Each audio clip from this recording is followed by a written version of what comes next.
My university must take concrete steps to reduce the financial burden on students because tuition remains unreasonably high, even after receiving a major $50 million donation from Jeff Bezos' ex-wife, entrepreneur Mackenzie Scott.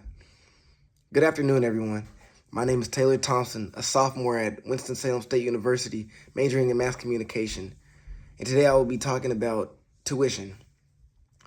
College is often described as a pathway to opportunity, an investment in our future. But also, many students sitting in these classrooms, opportunity sometimes feels more like obligation, and investment feels more like debt.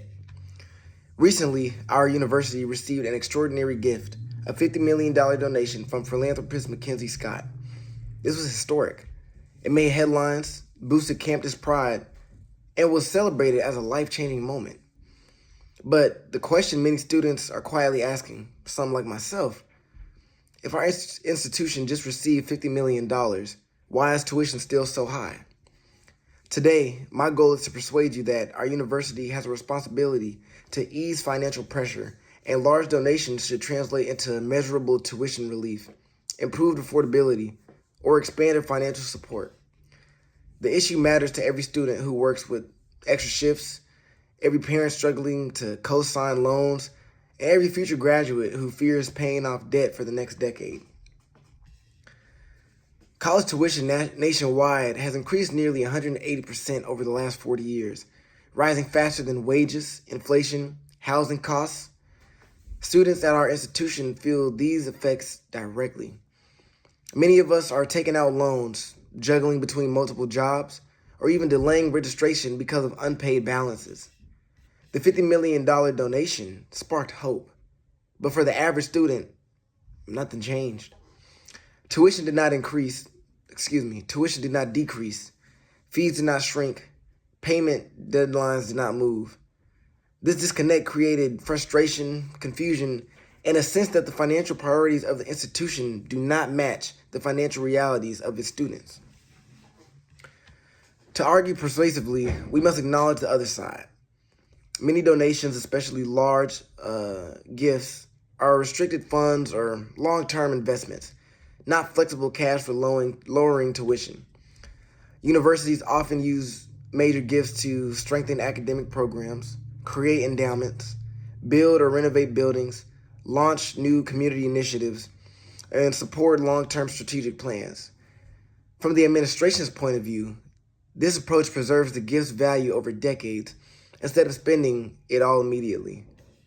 So yes, these are some reasonable explanations, but reasonable explanations do not erase student needs. If students are drowning financially while the university expands, renovates, and markets itself, the priorities become questionable. Universities cannot fulfill their mission if the students they serve are overwhelmed by financial barriers. Studies show that students are more likely to drop out due to financial strain than academic difficulty. When a university receives a transformative gift, it should transform the student experience, not just the university's reputation. While some funds are restricted, not all are. And even restricted funds can free up other institutional resources that could go toward tuition relief, emergency grants, or even lowering fees. And quality matters, but so does accessibility. If students cannot afford to stay enrolled, the quality of education becomes irrelevant. No one is asking for a miracle, Students are asking for incremental relief, expanded scholarships, reduced fees, emergency funding, and transparency about where the money is going. Small changes can pile up and create a big difference. Even about 5 to 10% of the donation could significantly expand grants and scholarships. Students deserve clear communication about how major gifts are being used and how those decisions impact affordability. If tuition itself cannot drop, lab fees, online fees, housing penalties, and graduation fees could really be adjusted. A few $100s can keep a struggling student enrolled. And when students are a part of the decision-making process, policies better reflect student needs, and it also helps build, student morale around campus. And it also could be enticing for other students that want high school students or other people that are thinking about coming to Winston-Salem State University.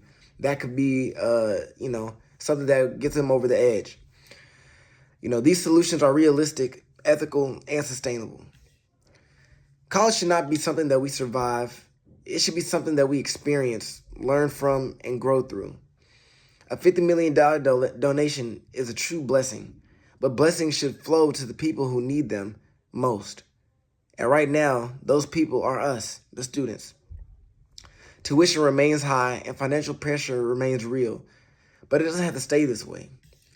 By demanding transparency, affordability, and student-centered investment, we can push our institution to live up to its mission and ensure that the opportunities promised by higher education are accessible to all of us, not just to those who can afford it. Thank you.